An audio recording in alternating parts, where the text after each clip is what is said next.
start the clock.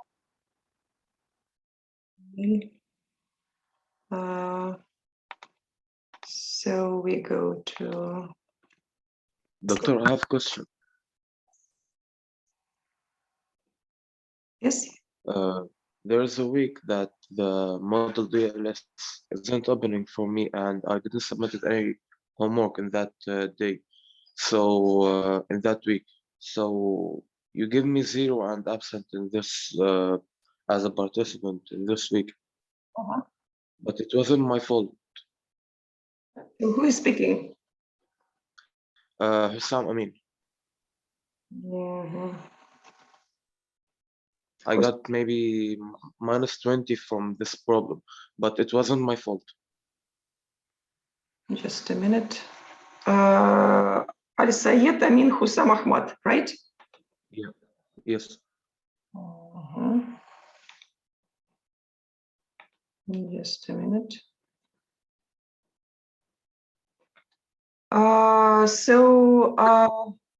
Two grades are missing. I mean, for there's for grammar. Morning, doctor. How are you? Hello. For grammar task, which was, as far as I remember, that was the use of the tenses, present tenses, right? And the second grade is for the presentation that you haven't spoken yet, you haven't done yet. So, Hussam, because this is today, you're going to do this.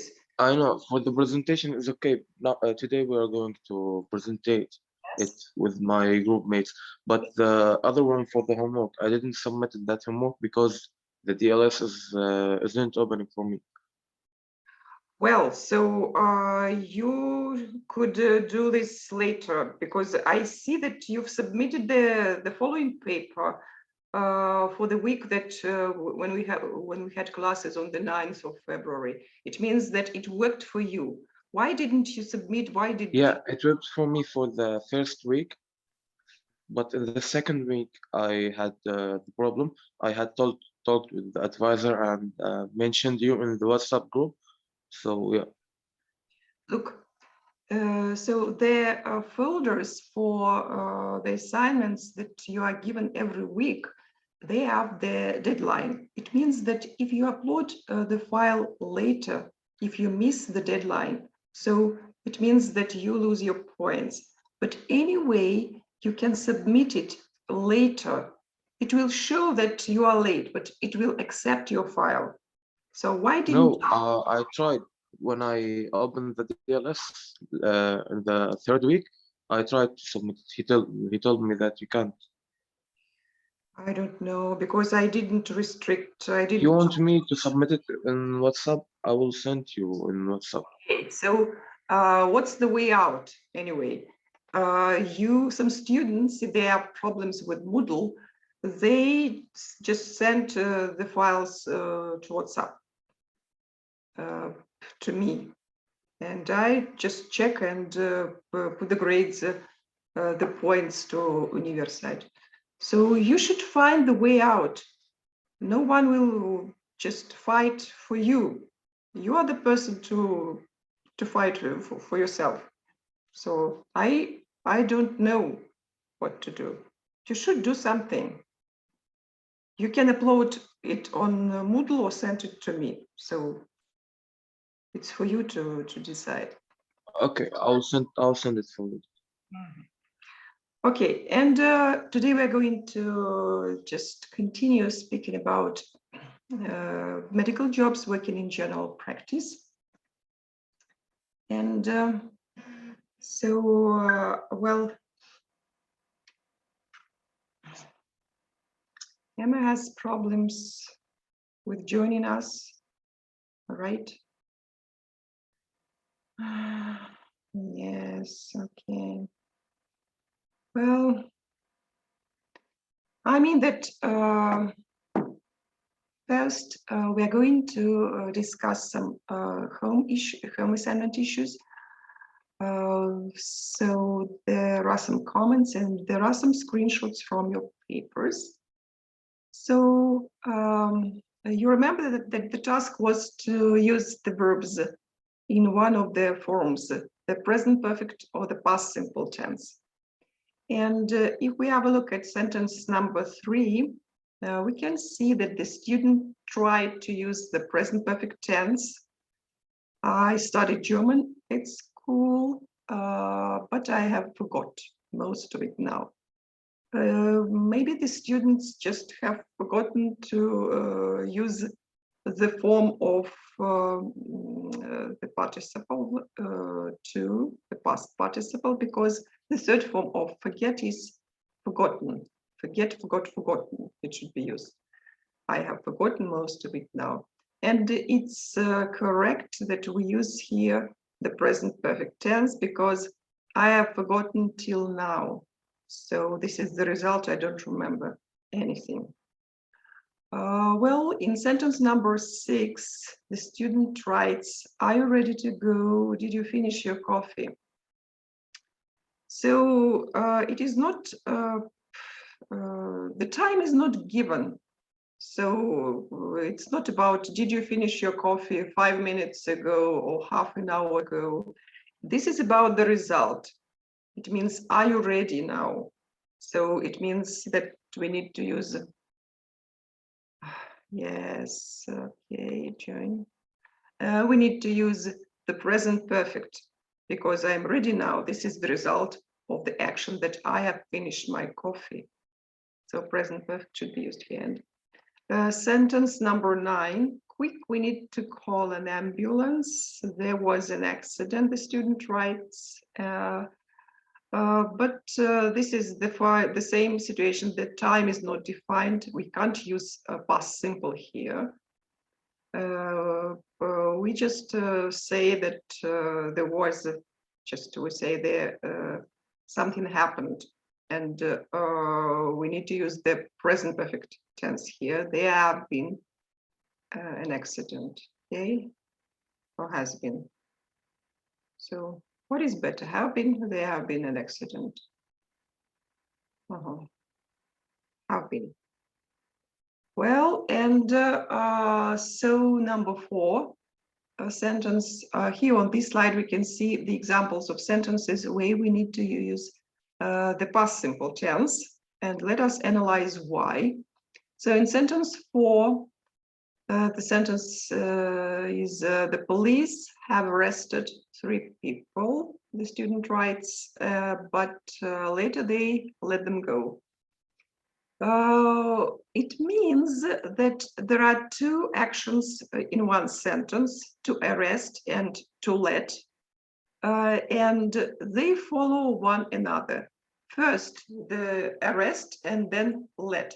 When we have a succession of several actions, when we describe the events in the past, and one action follows another, we need to use the past simple tense. Like if you tell your friend a story, something about what happened to you yesterday, so you use the past simple forms.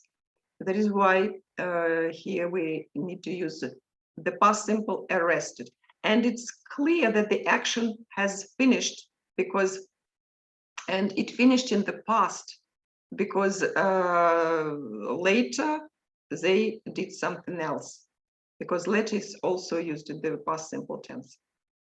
Well, and number 7, I have applied for a job as a tour guide, but I wasn't successful. This is also the similar situation. First I applied, and then exactly after this, I wasn't successful. So we need to use past simple tense here. And in sentence number 11, the student tries to use the past simple tense. How that happened, but maybe the student didn't notice that this is the question. And in the questions in the past simple tense, we need to use an auxiliary verb did, like here in the sentence. How did that happen? So, well, this is about your home assignment. So do you have any questions how to use different kind of forms? Hello? Are you here? Can you hear me? Yes, teacher. We don't have any questions. I see. Well, and so yes, before we just continue, as far as I remember, yes, there is one presentation in your group and everyone is here, and Ali has joined us, right? Mohammed Ali. And so is Abdul Rahman here? Yes, doctor, I'm here. Okay, so Amar. Amar, hello. Yes, teacher. I'm here. I'm here. Anorin. Anorin. Here. Isar. Isar Yes, Mohammed. Mhm. Abu Ali. Yes, doctor, I'm here. So Mohammed Ali. Mohammed Ali, hello. No? Minus. Noha. yes, doctor, I'm here. Ufaida. Yes, I'm here. Tariq. Yes, doctor, here. Omar. Yes, I'm here. You joined us, yes. Okay, Yasmin. I'm here, doctor. And Hussam is here. So Yes, I'm here. Doctor. how many students? Seven. Dr. Muhammad Ahmed Ali, I'm here, doctor. Number 7. I see. Number 7. On my list, Yeah. you are number 6. Okay. What? And so we are going to listen to your presentation. I mean, so the people who were responsible, what was the culture project? What was the topic of your culture project? Tariq. Yes, doctor. It was about the Calgary-Cambridge method. Let's see. So would be.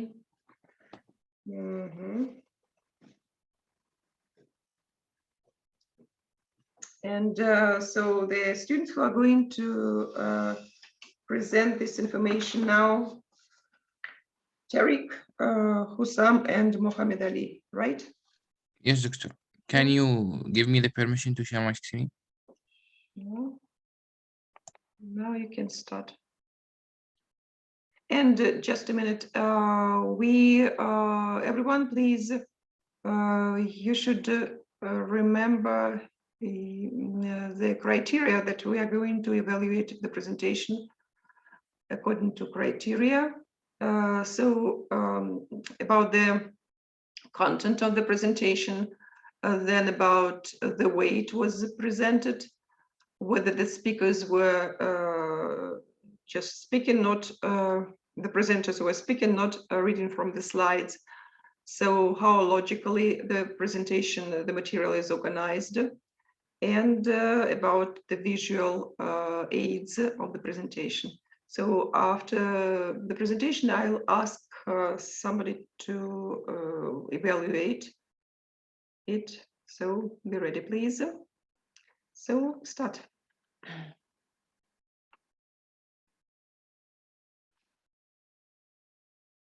Yes, Tariq, you may Yes, start. doctor. Our presentation is a little bit small because the topic is small also.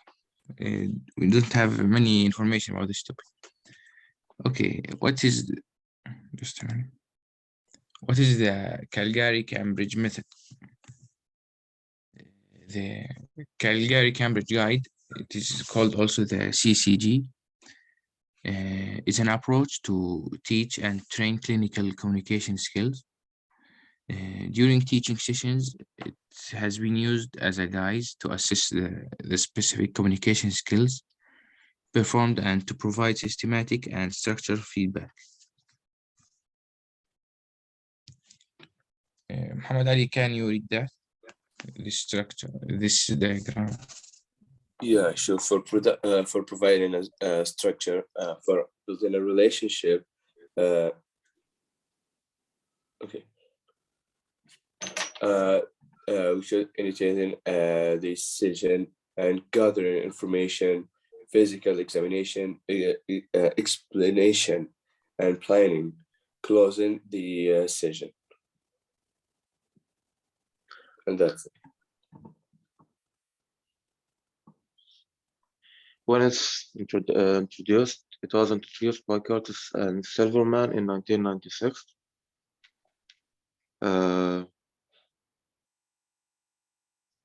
What's the function of the Calgary-Cambridge methods? To define the communication of the curriculum and develop a visible teaching method.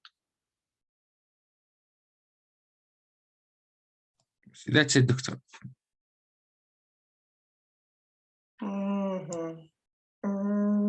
Did everyone speak? I didn't understand this. I mean, Mohammed Ali. did? Yes. I see. Well, yes. Okay, so who can comment on the presentation? How do you like it?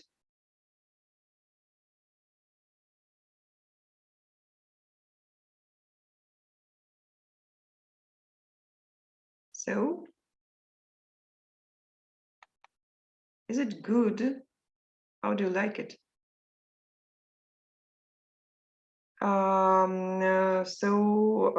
If we, for example, ask, Rofaida.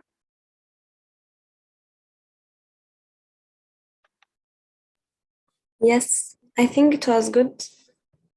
What do you like, and can you give any recommendation? It has enough information, and they all participated in the presentation. So I think it's good. I see. Okay. I agree that so the basic information about the Calgary-Cambridge method is given. So at the beginning you give the definition, and there are some facts from the history of the development of this method. So, and you use the diagram. It helps to understand how the main stages of this method. Well, and and it was kind of interesting to follow because the design is attractive. The slides are, yes, Emma is just joining us. Okay, the design is good. Well, and you've just tried to not to use very long texts, so, and just divided the text into several parts with bullet points. Well, but it looks like we expect something more from you. Well, to develop the idea, not just you read the phrase, for example, on slide 4, you just read one sentence. You should comment on this sentence, say something, just give some examples, maybe. Well, that is why just it's not so excellent. So, but it is good. So, thank you, gentlemen. Welcome, Doctor. Mhm. Thank you for your speech about this. Okay, and now let us go back to my presentation.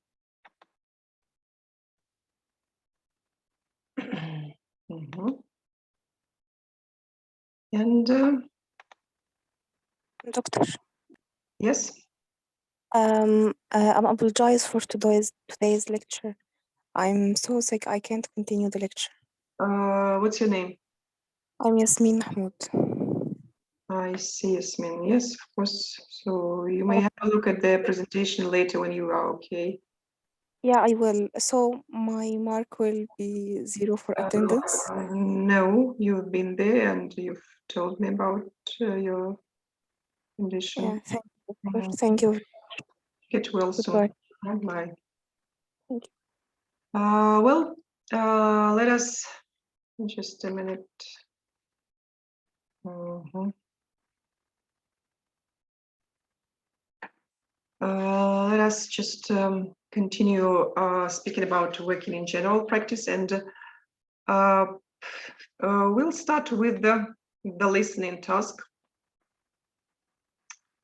No, it's here. We're going to listen to the conversation between Mr. Bloomfield, a 28-year-old civil servant, and locum GP, Dr. Dixon. Let us focus on the meaning of these just jobs. Civil servant. Civil servant is a person working for government, an employee of the government, like a teacher or a doctor, or working in a city, for example, administration. And so the other term here is locum GP. As you can see, GP, general practitioner, but this is a GP who stands in for another doctor who is temporarily away on holiday or off sick. It means that, for example, if we speak about a general practitioner who work with in this hospital, in this area, so he knows a lot about the people who live in his area. But if it is a locum GP, he starts just asking questions about everything, because he is a new person and he doesn't know his patients. And well, we should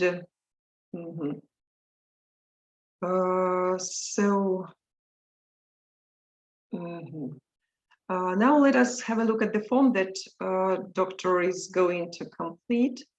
So we can see that the form consists of several parts, and they are there are some headings, titles here, yeah. And let us focus on the meaning of the abbreviations which are given here. So, for example, PC. If we speak about so patients, what does it mean?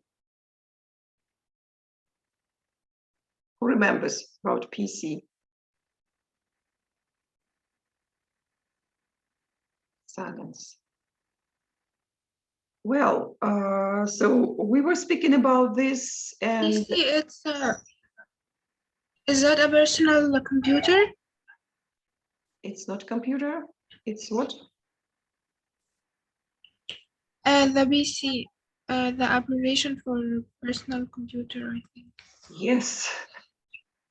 Yes, but there are a lot of meanings of different abbreviations. If, for example, we speak about computer science, this is personal computer. But if we speak about medicine, it has another meaning. What is it? Yes. Do you remember the title of Unit 1? So Unit 1, we're speaking about PC a lot. Personal complaint.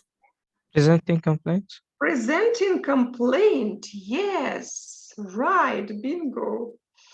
Well, and so the next part is called HPC. HPC. It means like PC is the same, presenting complaint, but what does it mean, H, the first letter of the abbreviation? Looks like history of presenting complaint, right? And the next part of so this form is PMH. PMH, this is post medical history, and then we have family history. These are the main parts of the form. And there are a couple of words that will help us to understand what is given here. So look through the first part, so we can understand that there is breathlessness. So then there are some more words, productive something with white something. And well, in the second part, there is, for example, now line number 9, contributory causes. Contributory is helping to cause something. And there is a word precipitants, factors which cause something. And so I think the rest is clear. Now we are going to listen to the conversation, and so please make notes and just write the missing words here, which are given here. Yes. And I'm going to start the recording, and you'll tell me if you can hear. Listening to. Can you hear? Yep. Yes, So, no. Good morning, Mr. Bloomfield. My name's Dr. Dixon. I'm a locum GP standing in for Dr. Wright. What can we do for you? I've been having some problems with my breathing. Can you tell me a little bit more about this? Well, I keep getting breathlessness and wheezing in my chest. It all started about 3 weeks ago, and I've been coughing a lot with it. Some white phlegm. I thought it might be a cold coming on, but then after about another week, I started finding it more and more difficult to catch my breath. Right. So you've had the wheezing and the breathlessness for roughly 3 weeks? Yes, give or take a day. And do you get these bouts of wheezing and shortness of breath every day? No, they come and go. How frequently do you get them? The first week there was only one, I think, and then they started getting worse, 3-4 times a week. It's not being able to get my breath that's really worrying. And so the attacks, have they increased in the past 2 weeks? Yes, they're much more frequent. Okay. When do the attacks come on?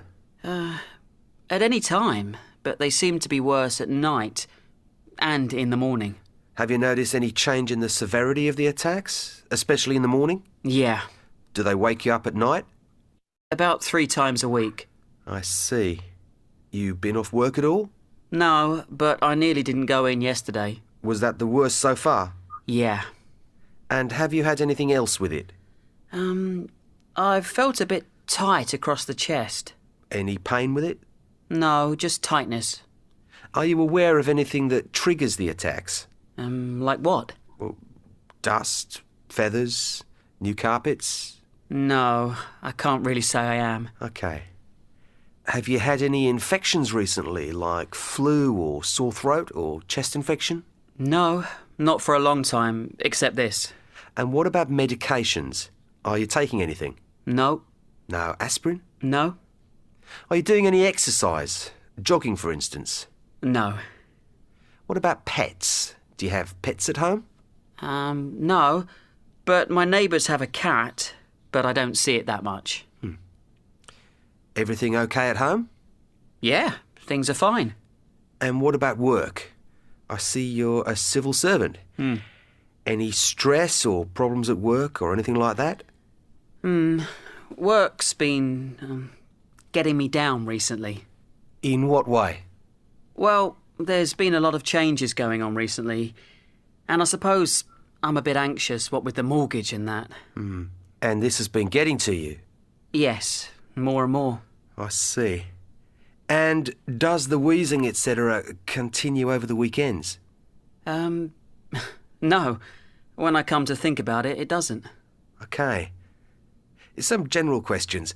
Have you ever had anything like this before? No, never. Do you have other illnesses? High blood pressure, diabetes, or heart problems? No, nothing like that. This is the first time I've been ill in my life. Has anyone in your family had anything similar? No, not as far as I know. What about eczema? Anyone in your family with that? Both my sister and my mother have it.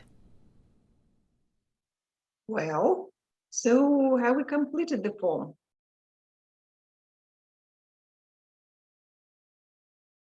No reply.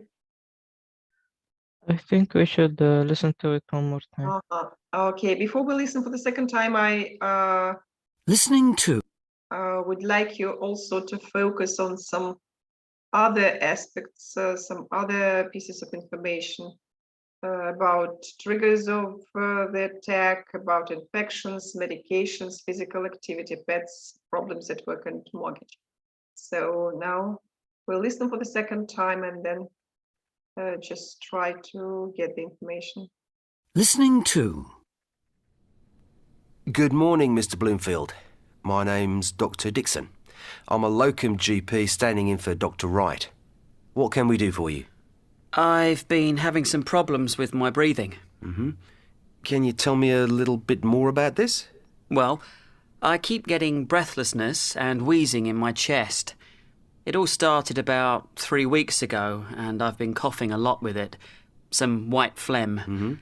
I thought it might be a cold coming on, but then after about another week, I started finding it more and more difficult to catch my breath. Right. So you've had the wheezing and the breathlessness for roughly 3 weeks. Yes, give or take a day. And do you get these bouts of wheezing and shortness of breath every day? No, they come and go. How frequently do you get them? The first week there was only one, I think, and then they started getting worse, 3-4 times a week. It's not being able to get my breath that's really worrying. And so the attacks, have they increased in the past 2 weeks? Yes, they're much more frequent. Okay. When do the attacks come on? At any time, but they seem to be worse at night and in the morning. Have you noticed any change in the severity of the attacks, especially in the morning? Yeah, Do they wake you up at night?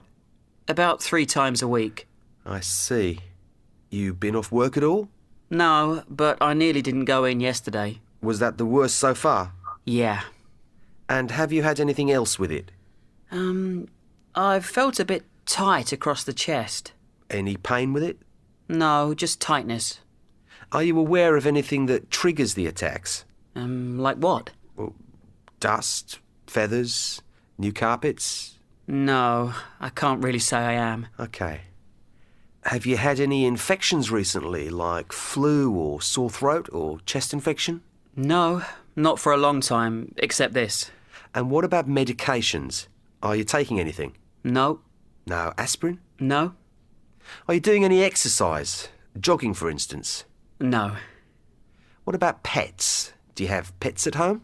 No, but my neighbours have a cat, but I don't see it that much. Everything okay at home? Yeah, things are fine. And what about work? I see you're a civil servant. Any stress or problems at work or anything like that? Work's been getting me down recently. In what way?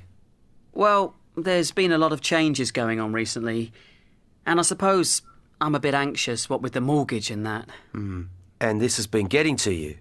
Yes, more and more. I see. And does the wheezing, etc., continue over the weekends? No.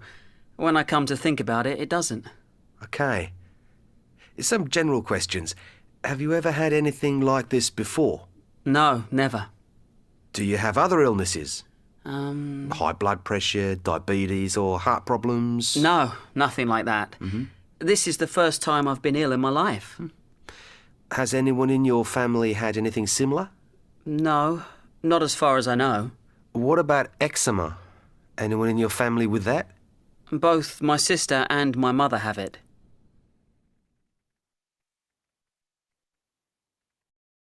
Well, is it better now?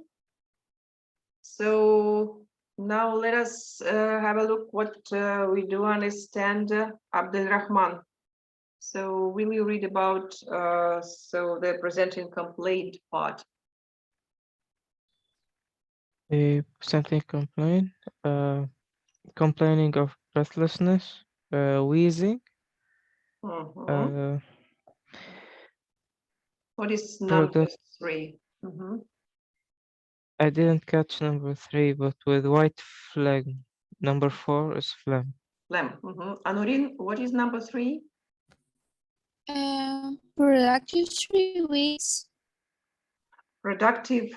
So if people have wheezing in the chest, so what do they do to get rid of wheezing? Coughing. Yes, so productive cough should be, yes, number 3 Yes. with white phlegm. Okay, okay, so it looks like, yeah, we have less than 1 minute. Now let us